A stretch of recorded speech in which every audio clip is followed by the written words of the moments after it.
அனைவருக்கும் இனிய வணக்கம். இன்றைய சிறுகதை அப்பாவின் இந்துமதி. ஆல்ரெடி நான் 2 பார்ட் வீடியோ போட்டிருக்கேன். ஃபர்ஸ்ட் பார்ட்டில் என்னென்னு பார்த்தீங்கன்னா, அப்பாவுக்கு எப்படி உடல்நிலை சரியில்லாமல் போச்சு அப்படிங்கிறத ஃபர்ஸ்ட் பார்ட்டில் பார்த்துருக்கலாம். செகண்ட் பார்ட்டில் அப்பா எப்படி இந்துமதியை சந்திச்சாரு அப்படிங்கிற கதை தான் செகண்ட் பார்ட்டில் இருக்குது. இனி தேர்டு பார்ட்டு நம்ம கண்டினியூ பண்ணி பார்க்கலாம். கதையின் தலைப்பு அப்பாவின் இந்துமதி. கதையாசிரியர் ராஜேஸ்வரி பாலசுப்ரமணியம். கதைப்பதிவு நவம்பர் 28, 2019. தகப்பன் முரளிதரன் சொன்னபடி ராகவன் தனது எதிர்கால மனைவி செந்தாவை பாட்டியிடம் கூட்டிக் கொண்டு சென்றபோது செந்தா கிழக்கிழங்கையின் அழகில் சொக்கி போய்விட்டாள். அவளின் பெற்றோர் யாழ்ப்பாணத்தை சேர்ந்தவர்கள். தகப்பனார் கண்டியில் டாக்டராக வேலை பார்த்தவர். செந்தாவோ அல்லது அவளின் குடும்பத்தினரோ கிழக்கிழங்கையை எட்டி பார்க்காதவர்கள்.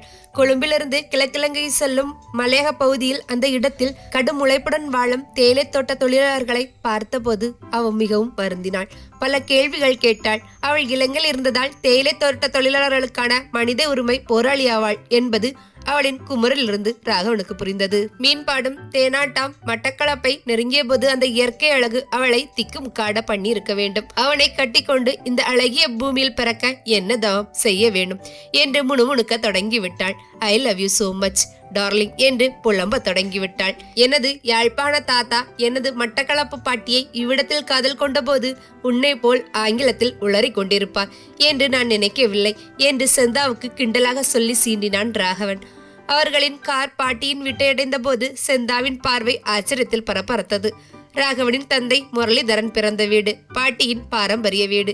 பாவி தழுவும் வளவு நிறைந்த மாமரமும் தென்னை தோட்டையும் அன்னாசியும் எலுமிச்சையும் என்ற எத்தனையோ பழ வகைகளுடன் வீட்டுக்கு பின்புறத்தில் தக்காளியும் வெண்டையும் செழித்து கொண்டு கிடந்த அந்த சோலை வீட்டுக்குள் காலடி எடுத்து வைத்த போது சிந்து ராகவனை திரும்பி பார்த்தாள். அவள் கண்களில் ஒரு அசாதாரணமான பாவம். கண்கள் கலங்கி குரல் கரகரக்க அவனிடம் நெருங்கி வந்து, இந்த வீட்டில் வளர்ந்த உனது தந்தை மிகவும் கொடுத்து வைத்த நல்ல மனிதன். ராகவன் மறுமொழி சொல்லவில்லை. கலைகள் நர்த்தனமாடும் அழகு அவள் குரல் மென்மையாக இருந்தது. அவளின் குரல் வித்தியாசமாக இருந்தது. ஏதோ தனக்கு தெரிந்த வளர்ந்த வீட்டுக்குள் நுழைவது போல் வந்தாள். அவளுடன் ஏதோ ஒரு பழைய உலகுக்கு வந்தது போன்ற உணர்ச்சி ராகவன் ஆட்கொண்டது. தூரத்தில் ஏதோ ஒரு கோயிற் பாடும் பாட்டு காற்றோடு காற்றாக வந்து அவளின் காதில் படிந்தது. செந்தாவின் கைகள் அவனை அன்புடன் இணைத்து கொண்டன. பாட்டியார் சுகவீனம் காரணமாக எழும்ப முடியாத நிலையில் படுத்த படுக்கையாக இருந்தார். ராகவன் அவனின் சிறு வயதில் அவனின் தாய் சங்கரியுடன் இலங்கைக்கும் தகப்பனுடன் இந்தியாவுக்கும் சென்று பல தடவை பாட்டியை கண்டிருக்கின்றான். ஆனால் இப்போது அவள் மிகவும் பலவீனமாக தெரிந்தாள். அவளது கைகளை அவர்களுக்கு முன்னீட்டியபடி கண்களை இடுக்கிக் கொண்டு அவளின் பொக்கை வாயில் புன்னகை கலந்தபடி தனது பேரனையும் அவனுடன் வந்த பெண்ணையும் பார்த்தாள். அவளின் கண் பார்வை பரவாயில்லாமல் இருந்தது. பேச்சு தெளிவாக இருந்தது. அப்போது மாலை சூரியனின் மஞ்சளும் சிவப்பும் கலந்த வெளிச்சம் பாட்டி படுத்திருந்த அறையின் ஜன்னலால் ஓடி வந்த செந்தாவின் முகத்தை தொட்டது. அவர்களை ஏறிட்டு பார்த்த பாட்டியின் பார்வை செந்தாவின் முகத்தில் அப்படியே நிலைத்து நின்றது. உடனடியாக பாட்டியின் கண்களிலிருந்து பொல பொலவென நீர் வழிய தொடங்கியது. ராகவனும் செந்தாவும் ஆளுக்கொரு பக்கமாக பாட்டியின் கட்டலில் அமர்ந்தார்கள். பாட்டியின் கைகளை தடவிக்கொண்டு அவளை அன்புடன் பார்த்தார்கள். ராகவனின் எதிர்கால மனைவி பற்றி ராகவனின் தந்தை எழுதியிருப்பார் என்று தெரியும். ஆனால் அவள் எப்படி இருப்பாள் என்று எழுதியிருப்பாரோ தெரியாததால் பாட்டி செந்தாவை வைத்த கண் எடுக்காமல் பார்ப்பதாக ராகவன் நினைத்தான். பாட்டியின் கைகளை ராகவன் அன்புடன் தடவியபடி, பாட்டி, இவள்தான் நான் கல்யாணம் செய்ய போகும் பெண். பெயர் செந்தாமரை.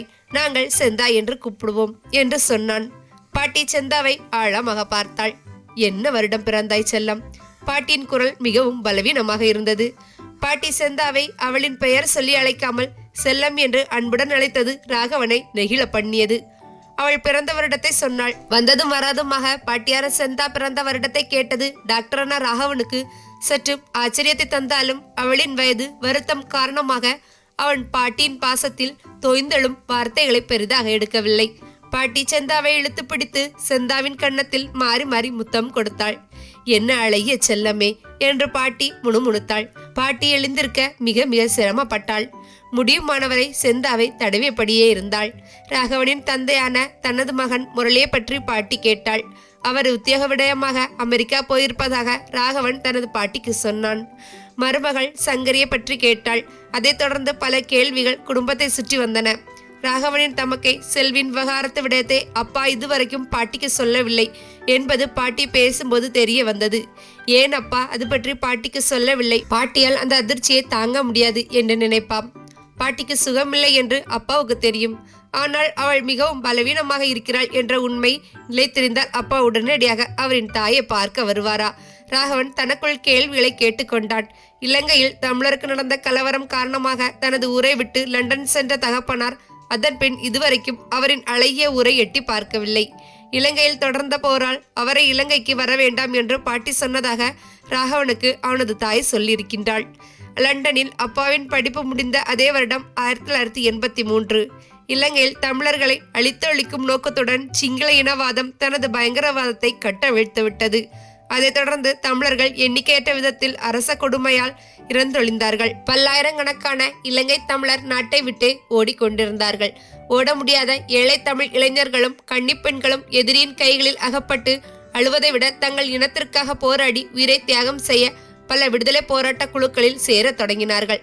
படிப்பை முடித்துக்கொண்ட முரளியை இலங்கைக்கு அனுப்பினால் அவனின் உயிருக்கு ஆபத்து என்று நினைத்த சித்தப்பா லண்டனில் முரளிக்கு திருமணம் செய்ய பெண் பார்க்க தொடங்கினார். அதன் நீட்சியாக வந்த மாற்றங்கள் ராகவனுக்கு தெரியாது. பாட்டியை கண்டதும் அவளிடம் கேட்க வேண்டும் என்று சேர்த்து வைத்திருந்த பல கேள்விகளை எப்படி கேட்பது என்று ராகவன் தர்ம சங்கடப்பட்டான். ராகவனும் செந்தாவும் கிழக்கிழங்கை வந்து 1-2 நாட்கள் வரையும் பாட்டியையும் ராகவனையும் அவனது எதிர்கால மனைவியும் பார்க்க அவர்களின் உறவினர்கள் அடிக்கடி வந்தார்கள். பாட்டியும் தன்னால் முடியும் வரை அவர்களுடன் 1-2 வார்த்தைகள் பேசினாள்.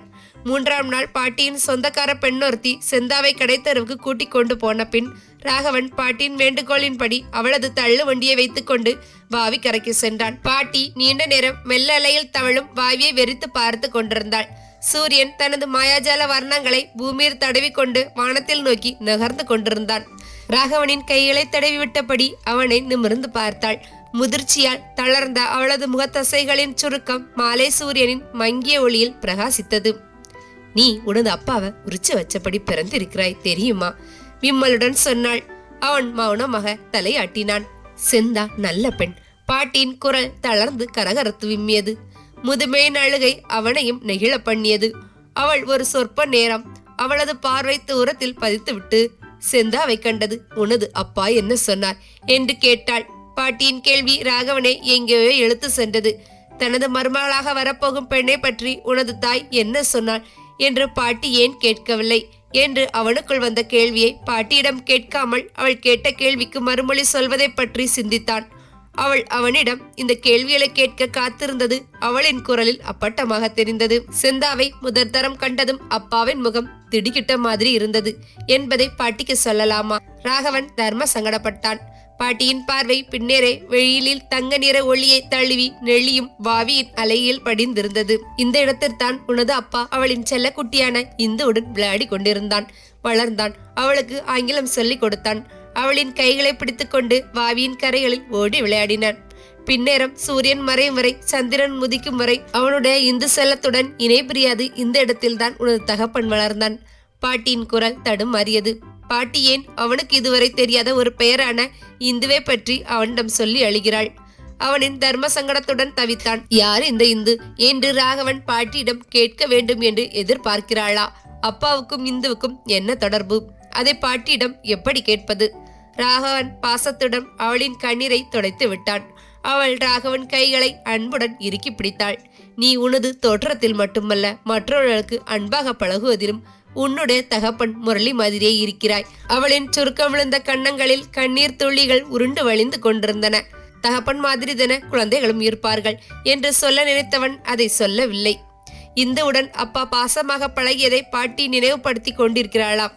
மகனை காணாத துயரில் வெடிக்கும் அந்த துயரை பார்க்க தர்ம சங்கடமாக இருந்தது. தனது மகன் தன்னை பார்க்க வராததற்கு இப்படி தவிக்கிறாளா? ராகவன் தனக்குள் அந்த கேள்விகளை கேட்டுக்கொண்டான்.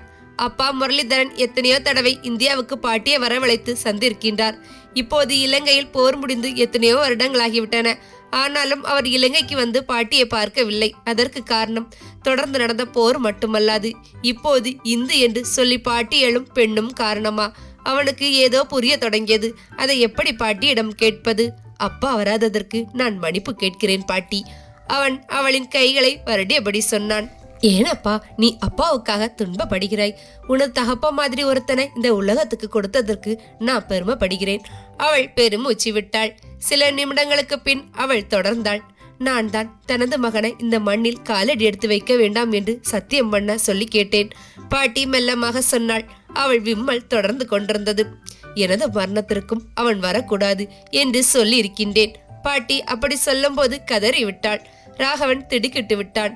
இது என்ன கொடுமை? தனது மரண சடங்குகளுக்கும் தனது ஒரே மகன் வரக்கூடாது என்று எந்த தாயாவது சொல்வாளா? அவன் தனது அதிர்ச்சியை அவளின் மௌனத்திற்கும் மறைத்து தவித்தான். எனது மகன் இந்த நாட்டில் நிறைய துன்பங்களை கண்டு விட்டான். இனி அதெல்லாம் அவனை தொடர வேண்டாம். அவனை பிரிந்து பல ஆண்டுகள் வாழ்ந்து விட்டேன். நான் இந்த நிமிடம் இறந்து விடலாம். எனது வயது நிலையும் அப்படியானது. அப்படி ஏதும் நடந்தால் எனது கடைசி சடங்குகளை செந்தாமருடன் சேர்ந்து நீ செய்தால் சந்தோஷப்படுவேன். ஆனால் எல்லாம் கடவுள் விட்ட வழி. நீ இன்னும் சில நாட்கள் திரும்பி விட போகிறாய். அதுவரைக்கும் செந்தாமரை செல்லத்தை கண்ணால் கண்டு பரவசப்பட்டு கொண்டிருப்பேன். அவள் அவனை தனக்கு முன்னால் இழுத்து வைத்து அவன் கன்னங்களில் முத்தமிட்டாள். இந்துவும் உனது அப்பாவும் ஒருத்தரை ஒருத்தர் உயிரே வைத்திருக்கிறார்கள். அந்த உறவை கடவுளை தவிர யாராலும் புரிந்து கொள்ள முடியுமோ தெரியாது. பாட்டியின் குரலிலிருந்து சோகம் அவனை வாட்டியது. நீங்கள் சொல்லும் இந்துமதி என்ற பெண் யார்? இந்துவுக்கு என்ன நடந்தது? பாட்டி அவளின் இந்த கேள்வியை எதிர்பாராதவள் போல் அவனை ஏறிட்டு பார்த்தாள். அவள் முகத்தில் அவனால் புரிந்து கொள்ள முடியாத ஒரு அழகிய புன்முறுவல் படர்ந்து மறைந்தது. ஒரு அற்புதமான வரலாற்றின் முன்னறிவிப்பா அது? இந்துமதி என்ற ஒரு கலை செல்வி முரளிதரன் என்ற ஒரு அன்பான மனிதனுக்காக கடவுளால் அனுப்பப்பட்ட தேவதை. அவள் நிறுத்தினாள்.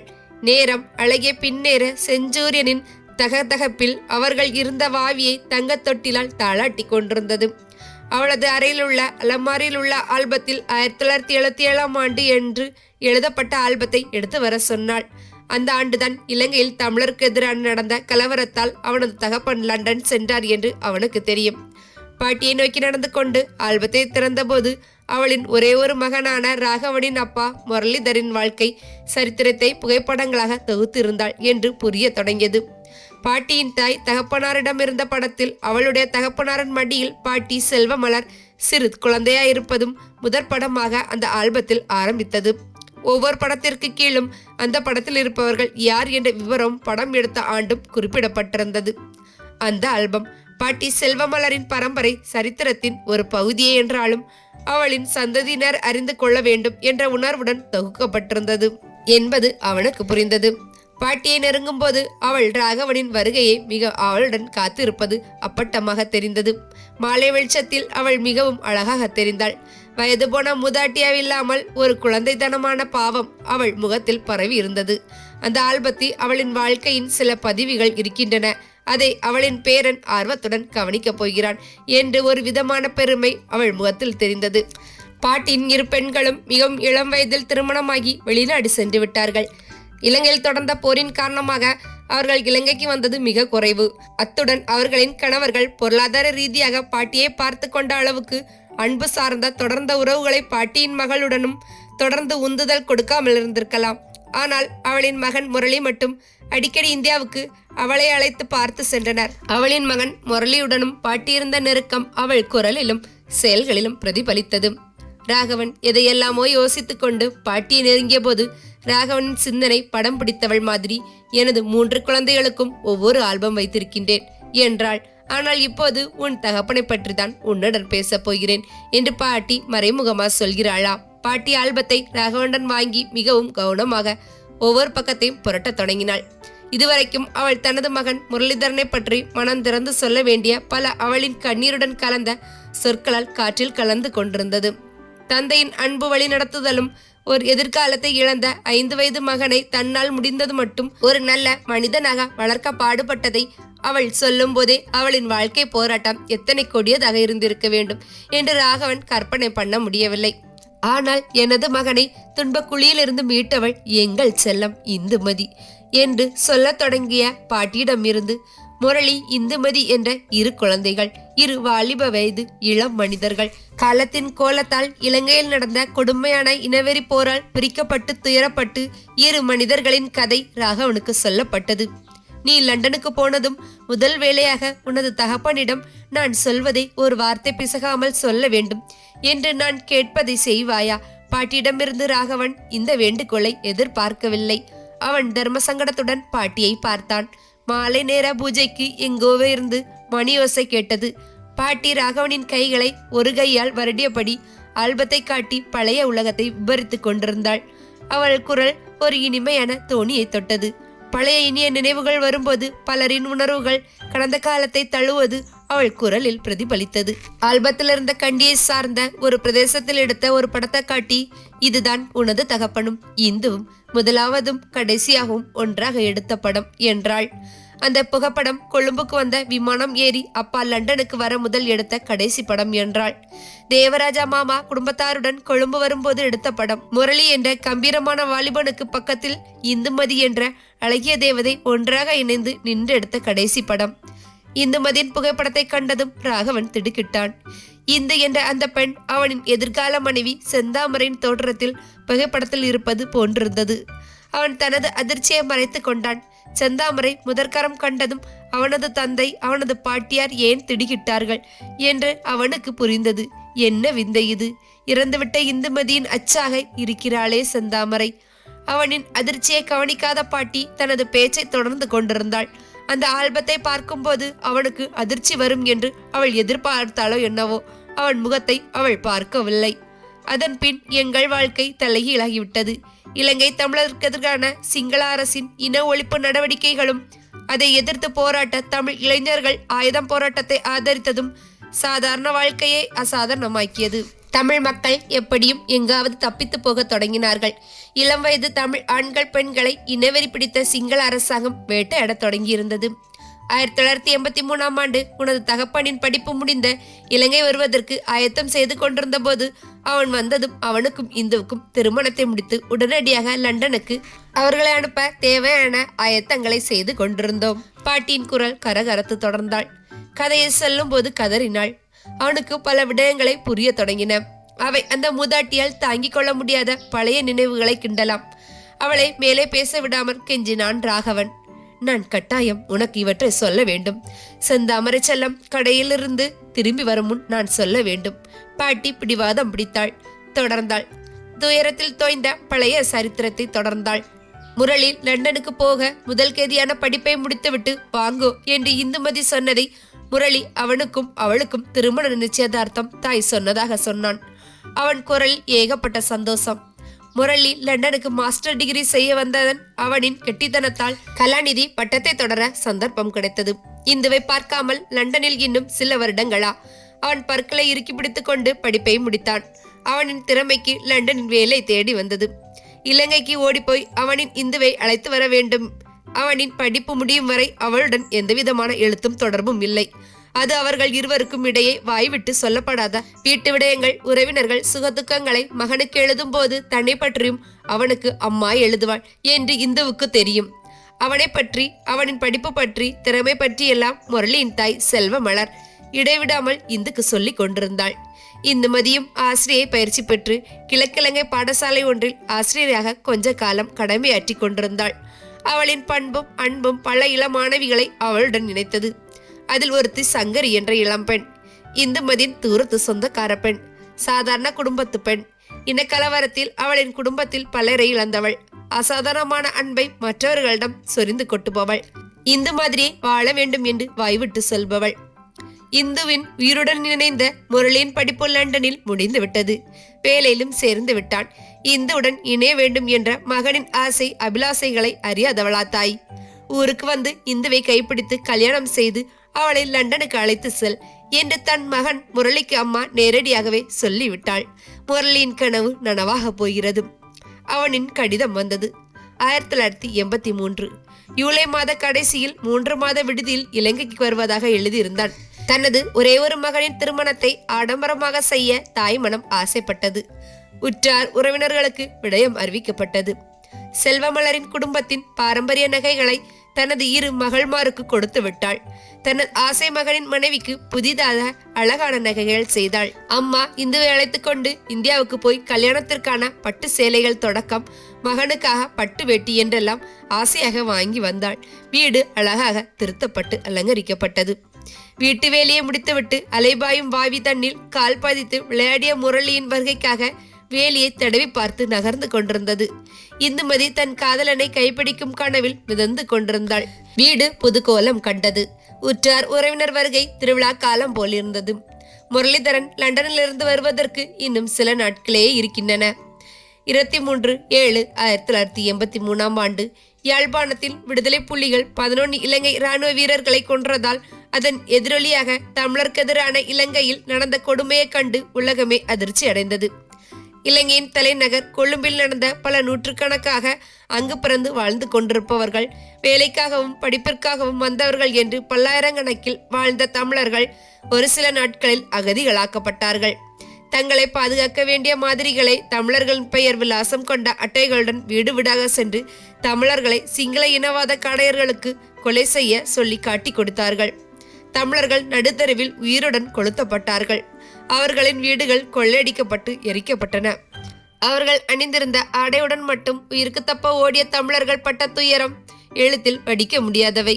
அவர்கள் கொழும்பில் உள்ள தமிழ் கோயில்களில் அடைக்கலம் தேடினார்கள். 3 நாட்களாக தமிழருக்கு எதிரான வெறியாட்டம் தொடர்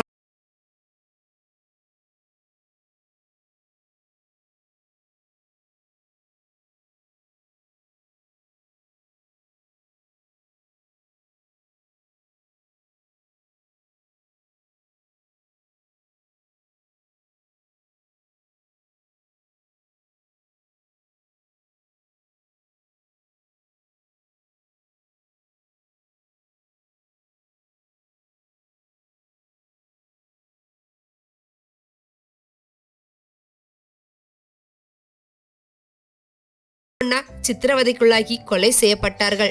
அரச ஒடுக்குமுறைகளுக்கு எதிரான பல தமிழ் விடுதலை போராட்ட குழுக்கள் களம் இறங்கின. பல்லாயிரம் இளம் தமிழ் ஆண்களும் பெண்களும் தமிழ் விடுதலை போராட்டத்தில் தங்களை இணைத்துக் கொண்டார்கள். இலங்கை இராணுவத்திடம் அகப்பட்டு தமிழ் பெண்கள் பட்ட கொடுமைகள் சொல்ல பல காவியங்கள் எழுதப்பட வேண்டும். தங்கள் குழந்தைகள் போராட்டத்தில் குதித்து இறங்க முடியாதிருக்க சில பெற்றோர் தங்கள் பெண்களுக்கு 15-16 வயதிலே திருமணம் செய்து வைக்க தொடங்கினார்கள். சில வருடங்கள் கடந்தன. தமிழர்கள் நாட்டை விட்டோடி கொண்டிருந்தார்கள். தனது மகனை இந்தியாவுக்கு அழைத்து இந்துவுக்கு கல்யாணம் செய்ய முரளியின் தாய் பட்டப்பாடு சொல்ல தாங்காது. தனது மகனை இந்தியாவுக்கு அழைத்து இந்துவுக்கு கல்யாணம் செய்ய முரளியின் தாய் பட்டப்பாடு சொல்லில் அடங்காதது. முரளிதரன் இலங்கைக்கு வந்து இந்துவை திருமணம் செய்வது தடைப்பட்டு கொண்டே போனது. போதா குறைக்கு இந்துமதியின் 2 தமையன்களும் விடுதலை புலிகள் என்று பிடிபட்ட போது இந்துவுக்கு எந்த நிமிடமும் இலங்கை இராணுவத்தால் ஆபத்து வர போவதை உணர்ந்த அவளின் பெற்றோர் உற்றோரும் அவளுக்கு அயலூரில் திருமணம் செய்து அவளை மட்டக்களப்பு அப்பால் அனுப்ப முடிவு செய்தனர். அவளுக்கு அதை சொன்னதும் அவள் அவர்களை உற்று பார்த்தாள். என்னை இலங்கை ராணுவம் பிடிக்கப் போகிறது என்று பயந்து எனக்கு திருமணம் செய்ய யோசிக்கிறீர்கள். என் உயிரோடு பிணைந்து விட்ட என் முரளியை மறந்துவிட்டு இன்னொருத்தரை எப்படி நான் கைப்பிடிக்க முடியும்? அவள் வேதனையுடன் விம்மினாள். அவள் துயரை அவர்கள் அறிவார்கள். அவளுக்கு முரளியில் உள்ள காதல் பற்றி அவர்களுக்கு தெரியாதா? அவள் அவனுக்காகவே பிறந்தவள் என்று அவர்களால் சொல்லப்பட்டு வளர்க்கப்பட்டவள். 2 உடலும் ஓருமாய் இணைந்து வளர்ந்த அவர்களின் இந்த புனித காதலை அவர்கள் அறிந்தவர்கள். ஆனாலும் அவள் இலங்கையில் உயிருடன் இருப்பதால்தான் அவளின் காதலை மறக்க வேண்டும். மற்றானை கைப்பிடிக்க வேண்டும். முரளிதரன் என்ற அவளின் அன்பனை அவள் மறக்க வேண்டும். நடக்கக்கூடிய காரியமா? அன்றிரவு இந்துமதி அவர்கள் வீட்டிலிருந்து மாயமாக மறைந்து விட்டாள். அதிர்ச்சியால் தவித்த பெற்றோரும் முரளியும் தாயும் அவளை தேடி அலைந்தபோது தூரத்தில் உள்ள ஒரு காட்டில் இலங்கை இராணுவத்தால் பிடிக்கப்பட்ட பல இளம் தமிழ் பெண்களும் ஆண்களும் சித்திரவதை செய்யப்பட்டு உயிருடன் கொளுத்தப்பட்டு எரிந்து கொண்டிருப்பதாக செய்தி பரவியது. அந்த நிகழ்வில் இந்துவும் அழிந்திருக்கலாம் என்ற செய்தி அவளின் வீட்டுக்கு வந்தது. 2 மகன்களையும் இராணுவத்திடம் பறிகொடுத்த தேவராஜ மாமா தனது ஒரே மகளையும் இழந்தபோது நடைப்பிணமானார். யாருடனும் பேசுவதை தவிர்த்து கொண்டார். அவருடைய மனைவி சில மாதங்களில் 3 குழந்தைகளுடன் இழந்த துக்கத்தில் படுத்த படுக்கையாகி இறந்து விட்டாள். முரளிக்கு இந்துவுக்கு நடந்த கொடுமையை எழுதிய போது அவன் எப்படி துடிப்பான் என்று அவனின் தாய்க்கு தெரியும். இந்த இலங்கை இராணுவத்தால் கொலை செய்யப்பட்டதாக நினைத்த முரளிக்கு அவன் தாய் லண்டனுக்கு கடிதம் எழுதிய சில வாரங்களில் இந்துமதியிடம் கடிதம் வந்தது. முரளி இல்லாத வாழ்க்கை தனக்கு தேவையில்லை என்றும் அவளின் எதிர்காலத்தை தமிழ் மக்களின் விடுதலை அர்ப்பணிக்க போராட்டத்தில் சேர்ந்து விட்டதாகவும் இது பற்றி முரளிக்கு எதுவும் எழுத வேண்டாம் என்றும் எழுதியிருந்தாள். எனது விதி அதுதான். ஆனாலும் முரளியின் காதலுடன் இவ்வளவு காலமும் உயிர் வாழ்ந்தேன். இந்த போராட்டத்தில் இன்றோ நாளையோ நான் இறக்கலாம். ஆனால் எனது முரளியின் இனிய நினைவுகளுடன் இறப்பேன். இந்துமதியின் கடிதம் முரளியின் தாயை நிலை கொலைய பண்ணியது. தன் மகனில்லாத போலியான ஒரு திருமண வெற்று வாழ்வுக்குள் தன்னை பிணைத்து நடைபிணமாக வாழ்வதை தவிர்த்து தன் மக்களுக்கான போராட்டத்தும் துணிந்து அவளின் மனப்போக்கு முரளியின் தாய் செல்வமலருக்கு அப்பட்டமாக புரிந்தது. இந்துவும் முரளியும் வேறு உணர்வுகளால் இணைக்கப்பட்டவர்கள் அல்ல என்று அந்த தாய்க்கும் தெரியும். முரளியின் தகப்பன் இறந்த காலத்தில் சொற்ப நாட்களில் இவ்வுலகில் அவதரித்த இந்துமதி தனது தகப்பனை இழந்து துடித்த முரளியின் துயரை போக்கிய அற்புத சக்தி. அவன் வளர்ந்த காலத்தில் அவன் கைகோர்த்து இயற்கையை ரசித்து வாழ்க்கையில் புரிந்து கொள்ள முடியாத இறுக்கமான தொடர்பால் வளர்ந்த தெய்வீக உடல் அவர்களுடையது. அவளை தன் மாமன் மகளான ஒரு பெண்ணாக பார்க்காமல் தனது வாழ்வின் நாடி துடிப்பாக நினைத்து முரளி வாழ்வது அவனின் தாய் செல்வமலருக்கு புரியும். ஏதோ பூர்வீக தொடர்பால் ஒன்றாக இணைந்துவிட்ட இரு மனங்களின் சங்கமம் தொலைதூரத்து வாழ்வின் பிரிவால் ஒரு நாளும் மாற்றமடையாதது. அவர்களின் இரு உயிர்களும் இந்த உலகில் உலவும் வரை உலகத்து ஐம்பூதங்களும் இயற்கையின் கடமையை தொடர்வது போல் அவர்களின் சிந்தனையும் ஒருத்தருக்கொருத்தரில் தங்கி இணைந்து தொடரும் என்று அவளுக்கு தெரியும். இந்துமதிக்கும் தெரியும். அவள் உயிரோடு இருப்பதை கேள்விப்பட்டால் அவளை போராட்டத்திலிருந்து மீட்டெடுக்க முரளி ஓடி வருவான். அவன் இலங்கைக்கு வந்தால் எத்தனையோ பிரச்சனை. முரளியின் உயிருக்கு ஆபத்துண்டு. அத்துடன் போராட்டத்திலிருந்து அவள் இனி விலக முடியாது. அதை தெரிந்ததால் அவன் இலங்கையிலே நின்று விடுவான். அதன் விளைவு என்னவாக இருக்கும்? அவள் உயிரோடு இருப்பதை முரளிக்கு சொல்ல வேண்டாம் என்று இந்துமதி முரளியின் தாயை வேண்டிக் கொண்டாள். இந்துவின் கடிதத்தால் நீண்ட கால மன போராட்டத்தில் முரளியின் தாய் தவித்தாள். மகனே, தமிழருக்கு கொடுமை செய்யும் இந்த நாட்டில் ஒரு நாளும் காலடி எடுத்து வைக்காதே.